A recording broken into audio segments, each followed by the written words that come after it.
తెలంగాణ రాష్ట్రంలో కేటీఆర్ గారు కూడా మరి ఇబ్బంది పెట్టి రాజకీయంగా ఎదగకుండా చూడాలనే కుట్రతోని ఈరోజు బీజేపీ పార్టీ ఒకవైపు, కాంగ్రెస్ పార్టీ ఒకవైపు 2 జాతీయ పార్టీలు కూడా ప్రాంతీయ పార్టీల్ని ఇబ్బంది పెట్టే ప్రయత్నం, ముఖ్యంగా యువ నాయకుల్ని ఎవరు ఎదగకుండా చూసుకునే ప్రయత్నం చేస్తా ఉన్నారు.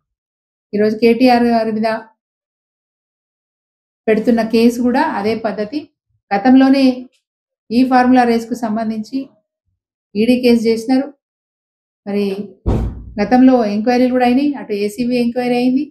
ఇవన్నీ జరిగిన తర్వాత ఇప్పుడు స్థానిక సంస్థల ఎన్నికలు వస్తున్నాయి కాబట్టి ఈ ఎన్నికలలో కేటీఆర్ గారు చాలా ఉత్సాహంగా మా పార్టీ నిర్వహణాధికారి అధ్యక్షునిగా, అదేవిధంగా అటు హరీష్ రావు గారు కృష్ణార్జున్ లాగా తెలంగాణ రాష్ట్రం అంతా తిరుగుతూ రైతుల కష్టాల గురించి అవగాహన చేసుకుంటూ వాళ్లకు మరి మద్దతు తెలుపుతూ జిల్లాలో తిరుగుతూ ఉంటే స్థానిక సంస్థల్లో మాకు అడ్రస్ లేకుండా పోతుందేమో అనే భయంతోని రేవంత్ రెడ్డి గారు ఈరోజు అటు బీజేపీ బడేబాయి చోటేబాయి రహస్య ఒప్పందాలు చేసుకుని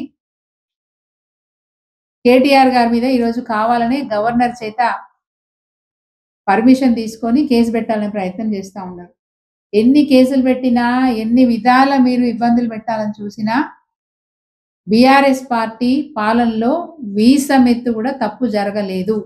గతంలో కూడా కేటీఆర్ గారు చాలా స్పష్టంగా మీడియా ముందుకొచ్చి అనేక మార్లు చెప్పినారు. ఈ ఫార్ములా రేస్‌లో ఉన్న ఉదంతాలు ఏంటి, అసలు విషయం ఏంది, ఎందుకు పెట్టుకున్నాం, ఏం సంగతి అని. ప్రపంచవ్యాప్తంగా మరి కొన్ని పట్టణాలే, పేరున్న పట్టణాలలో మాత్రమే గతంలో ఈ ఫార్ములా రేస్ జరిగింది.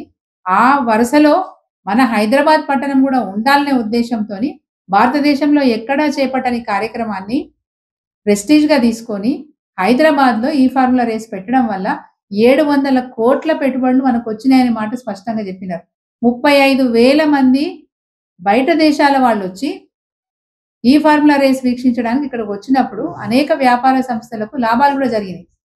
అనేక మందికి ఉపాధి అవకాశాలు పెరిగినాయి. ఆ విధంగా తెలంగాణ రాష్ట్రంలో హైదరాబాద్ నడిబొడ్డున పెట్టిన ఈ ఫార్ములా రేస్ వల్ల తెలంగాణ రాష్ట్రానికి, ముఖ్యంగా ప్రభుత్వానికి ఎంత ఆదాయం వచ్చిందో చాలా స్పష్టంగా ఆ రోజు లెక్కలతో సహా చెప్పినప్పటికీ కూడా ఈరోజు కావాలని కక్షపూరితంగా మరి కేటీఆర్ గారిని ఇబ్బందులు పెట్టాలని చెప్పి ఈరోజు కేసు పెడతా ఉన్నారు. మీరు ఏ కేసు పెట్టినా, ఎంత గింజుకున్నా, మీరు ఏం చేసినా అందులో దొరికేదేమీ లేదు. కేవలం స్థానిక సంస్థల ఎన్నికల ముందు కేటీఆర్ గారిని బదనాం చేయాలనే ఉద్దేశంతో మీరు చేస్తున్న కక్షపూరితమైనటువంటి చర్య. దీనికి భయపడేదేం లేదు. బీఆర్ఎస్ పార్టీ ఎక్కడ కూడా ఎప్పుడు కూడా తప్పు చేయలేదు, రేపు భవిష్యత్తులో కూడా చేయదు. అసలు రేవంత్ రెడ్డి గారు ప్రభుత్వంలోకి వచ్చినప్పటి నుంచి కుట్రలు చేస్తా ఉన్నాడు. అటు కేసీఆర్ గారిని టార్గెట్ చేయడం, కేటీఆర్ గారిని టార్గెట్ చేయడం, ఎటుపెట్టి బీఆర్ఎస్ నువ్వు మనం ఇబ్బంది పెడితే మనం ఆ స్థలాన్ని ఆక్రమించుకోవచ్చు, రూరల్ ఏరియాల రేపు భవిష్యత్తులో ఇబ్బందులు రాకుండా చూసుకోవడానికి ఆయన చేస్తున్న ప్రయత్నం. మరి గతంలో కేసీఆర్ గారు కూడా కాళేశ్వరం మీద ఈడీకి ఎంక్వైరీకి వచ్చేటట్టుగా ఎట్లా బడేబాయి చోటబాయి కలిసి ప్లాన్ చేసినారో మనందరికీ తెలుసు. అదేవిధంగా కేటీఆర్ గారిని, హరీష్ రావు గారిని అనేక మార్లు అనేక రకాలుగా మరి కేసులు పెట్టి ఇబ్బందులు పెట్టాలనే ప్రయత్నం చేస్తూ ఉన్నారు. గతంలో మనందరికీ తెలుసు కవిత గారిని కూడా కావాలనే కేసీఆర్ గారిని మానసిక శోభ గురి చేయాలనే ఉద్దేశంతో కవిత గారిని 5 నెలల 11 రోజుల పాటు జైల్లో ఉంచుతారు.